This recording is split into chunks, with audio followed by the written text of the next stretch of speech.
Naannoo Amaaraa keessa jiruun walqabatee godina Goojjam Bahaa magaalaa Amaanu'eel keessatti namoonni 30 du'uu isaanii namoottan ijaan argineerra jedhanii sagalee Ameerikaatti himuun isaanii gabaasamee jira.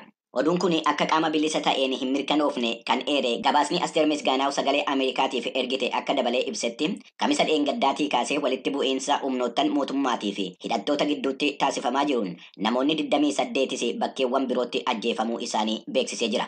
Godina Goojjam lixaa magaalaa Dambacaa keessatti lola tureen siviilota, miseensota waraana biyyaalessaatii fi finciltoota dabalatee namoonni hedduun du'uu isaanii fi kan 400 ol ta'an immoo madaa'uu isaanii maddaawwan hospitaalaa VOA'tti himuun isaanii gabaasameera. Karaa biraatiin ajajni olaanaan haala atattamaa kan naannoo Amaaraa hojiiwwan guyyoottan 13 darban keessatti hojjetame irratti ibsa gamaaggamaa baaseen bakka naannichaa hedduu keessatti hawaasni humna nageenyaa waliin ta'uudhaan akka nageenyi mirkanaa'u taasisuu isaa beeksisee jira. Mootummaan naannichaa akkana jedhus ammas godinaalee Goojjam Bahaa fi lixaa keessatti muddamni akka itti fufee jiru jiraattonni sagalee Ameerikaatti himaniiru. Haaluma nageenya naannoo Amaaraa keessa jiru kanaan walqabatee kanaan dura itti aanaa itti gaafatamaa dhimma nageenyaatiif nagaa naannichaa kan turan Koloneel Allebel Amaaree kamisa darbee magaalaa Bahar Daar keessatti bakka hojii isaanii irraa qabamanii hidhamuun isaanii beekameera. Koloneel Allebel Amaaree ajjecha bara 2011 hanga'oota mootummaa naannichaa irratti raawwateen walqabatee yeroo gabaabaadhaaf hidhamanii akka turan maatiin isaanii sagalee Ameerikaatti himuu isaanii gabaasni Asteer Misgaanaaw kun dabalee ibsee jira. Dhiyeenya kana kan hundeeffame bulchiinsi naannoo kan walakkeessa kibba Itoophiyaa godina haaraa Guraagee Bahaa jedhu hundeessuusaa beeksisee jira.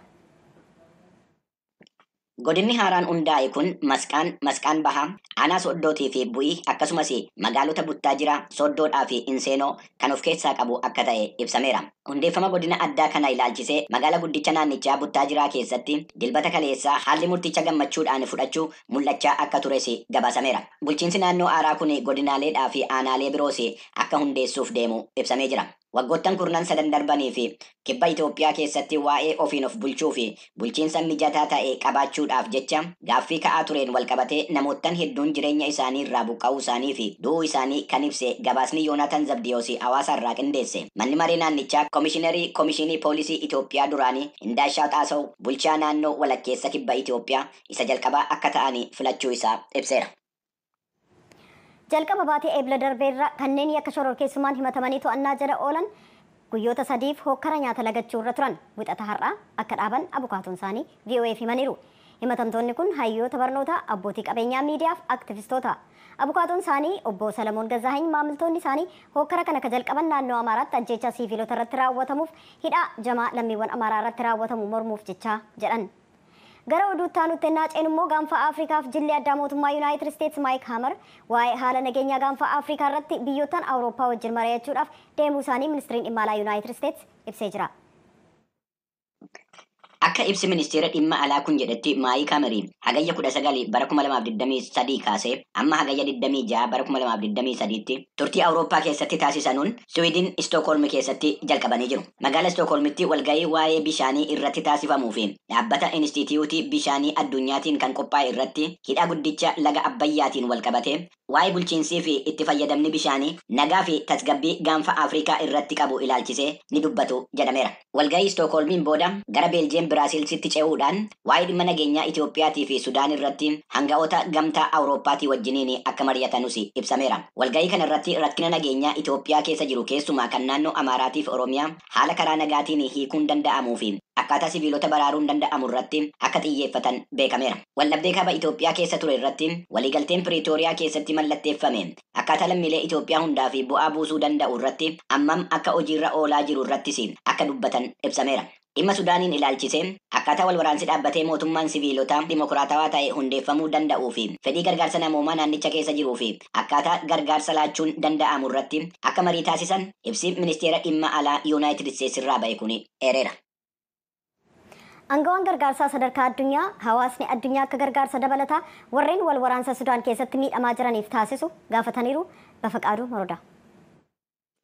Barreessaa olaanaan Federeeshinii Fannoo Diimaatii fi Ji'a Diimaa Addunyaa Jaagaan Chaappaangeen dhimma gargaarsa lammiilee Sudaaniif taasifamaa jiru ilaalchisuudhaan ibsa kennaniin dhaabbanni isaanii gargaarsa doolaara miliyoonii 45 hawaasa addunyaa gaafate sana keessaa 7% qofa akka argate himaniiru. hanga ichi magaala Kaayiroo keessatti ibsa madda oduu Associated Pressiif kennaniin uummanni Sudaan gargaarsa michummaa fi fedhii atattamaa akka barbaadu ibsanii fedhiin gargaarsaa biyyattii keessa jiru kan dhugaa ta'edha jedhaniiru. Chaapaageen itti dabaluudhaanis hawaasni addunyaa birmannaadhaa fi michummaa waggaa darbe warreen wal waraansaa Raashaatii fi Yukireeniin miidhamaniif taasise uummata Sudaaniifis taasisuu akka qabu hubachiisaniiru. Gargaarsa doolaara miliyoonii 45 gaafatameen alattis warreen biyyoottan ollaa keessa qubatanii jiranu lammiilee Sudaan deeggaruudhaa fi doolaarri miliyoonii 35 dabalataan akka barbaachisu kan ibsani hanga'an fannoo diimaatii fi ji'a diimaa biyyoottan ollaa Sudaan keessaa biyyi Masirii amma agayya tokkootti baqattoota 200,000 fi 72,000 simachuu ishee ibsanii guyyaa guyyaatti baqattoonni 400 amma 600 ta'an daangaa Masirii qaxxaamuraa akka jiran ibsaniiru.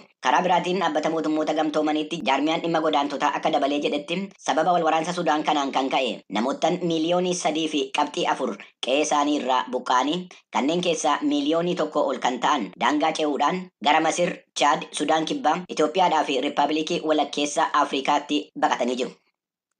Eegdonni daangaa Saawud Arabiyaa bara darbe kana godaantota lammiiwwan Itoophiyaa karaa Yemen daangaa qaxxaamuruudhaan biyya isaanii seenuu yaalan irratti rasaasa akka bokkaa roobsuun kanneen dhibbaan lakkaa'aman fixan jechuudhaan gareen mirga namaa Human Rights Watch gabaaseera. Gabaasa haarawaa baase kanaan Mitikkuu Faqaaduu qabiyyee ijoo gabaasichaa akkanatti qindeessee jira.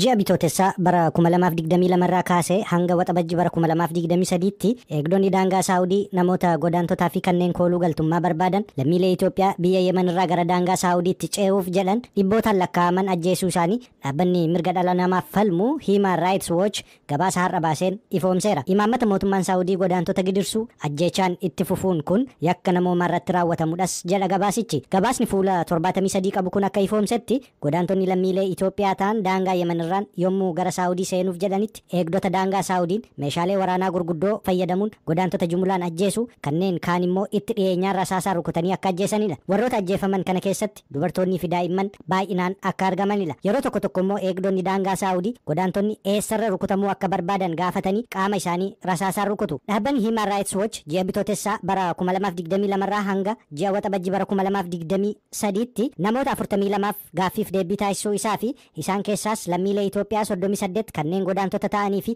kooluu galtummaa barbaadan akkasumas namoota 4 immoo hiriyyootaa fi firoota isaanii irraa yaada fudhachuu ibsee kunneenis kanneen biyya Yemen irraa ka'uun daangaa Saawudii seenuuf yaalanidha jala. Gaaffiif deebii namoota kana waliin taasifameen alattis viidiyoo fi suuraawwan 350 ol kanneen toora miidiyaa hawaasaarra deemaa turan xiinxaluu akkasumas fageenya kiiloomeetiri iskuweerii dhiyeenya irratti kanneen argaman fakkii saatalaayitii irraas fudhee xiinxaleeraa jala. Human Rights Watch lammiileen Itoophiyaa tilmaamaan 750 ta'an biyya Saawud Arabiyaa keessa akka jiraatanii fi hojjetanidha. Baay'een isaanis sababa rakkoo diinagdeetiin jireenya fooyyeffachuuf jecha kan garasitti imalanii fi kanneen dhiittaa mirga namoomaa baqaaf jecha godaanani. Keessumaa waraana dhiyeenya kaaba biyyattii keessa tureen kan baqatanidhas jala gabaasichi. Dhaabbanni Human Rights Watch bara 2014 irraa kaasee ajjeechaa godaantota irratti ta'e jedhamee fudhatamaa ture galmeessee akka of harkaa qabuu fi ajjeechaan kunis kan raawwatamu baay'inaanii fi itti yaadamee xiyyeeffannaan kan raawwatudhas jala. Humnoonni Huutii fi Saawudii namoota daddabarsa namoota seeraan alaa hojjetan waliin kan hojjetan yommuu ta'u godaantota saamuu bakkoota tursiisaa geessanii namoonni kaffaltii kaffalanii akka ba'an taasisuu fi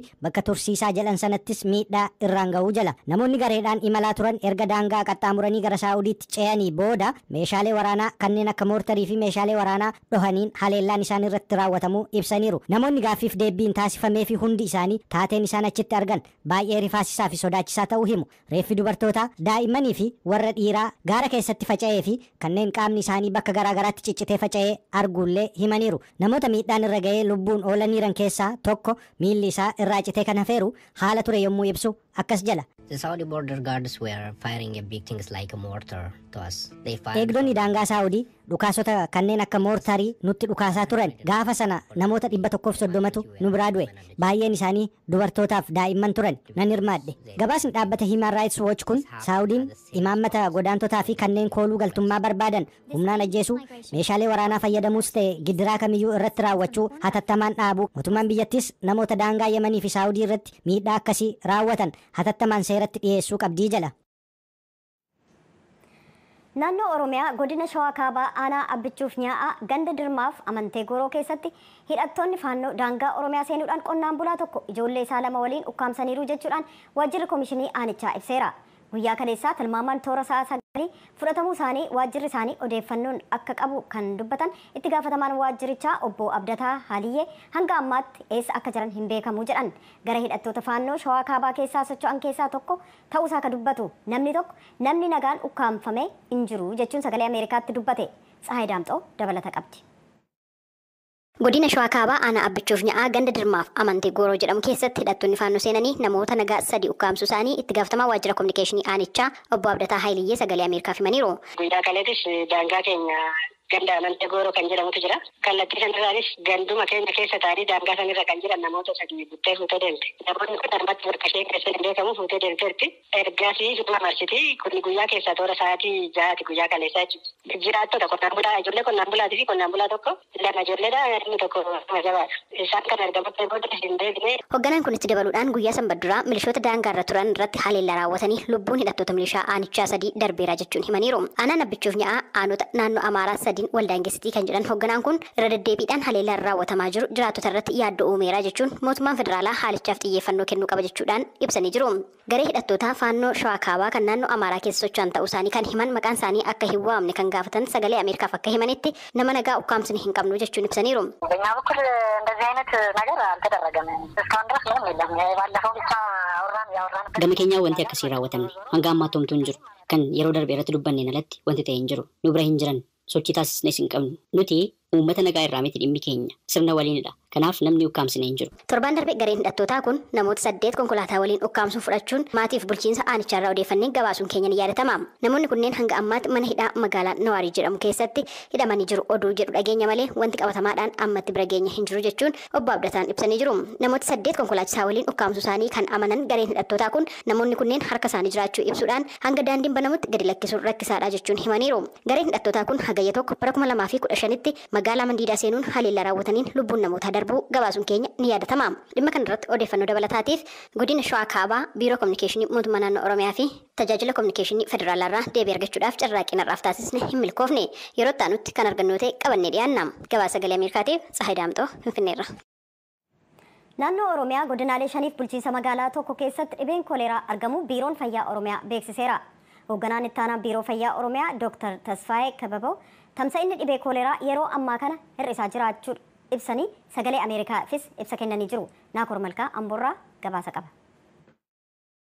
Hoogganaan itti aanaa biiroo fayyaa Oromiyaa fi itti gaafatamaan garee hooggansa balaa fayyaa hawaasaa Dr. Tasfaayee Kababoo yeroo ammaa kana godinaalee Oromiyaa 5 fi magaalaa tokko keessatti dhibeen koleeraa jiraachuu sagalee Ameerikaatti himanii jiru. Koleeraan amma waggaa guutuuf jira erga naannoo Oromiyaa keessatti argame godinoota Arsii Lixaa, Arsii, Baalettis gada basaasaa daangaa Arsii irratti waan ka'eef Jaarraas Baalee ba'aatti ka'ee jira. Guji Lixaa godinoonni kana magaalaa Shaggar ga'u kanatti tatamsaa mul'ataa ture. Godinoota 10 ol kan ta'an keessatti mul'ate. Bakkee baay'ee keessaa yeroo ammaa kan to'atamuu danda'ee jira. Waan ittiin ibsamu qaba. Fakkeenyaaf koleeraan har'a yoo mul'ate waan boru zeeroo ta'e jechuu hin dandeenyu. Nuti koleeraan hin jiru jechuu kan dandeenyu guyyaa 40 eeguu qabna. Zeeroo riippoorti jennu kun jechuudha. Osoo mallattoo namni qabu namni ciisee jiru hin jiraatin guyyaa 40 erga lafa teenye booda koleeraan godina kana keessa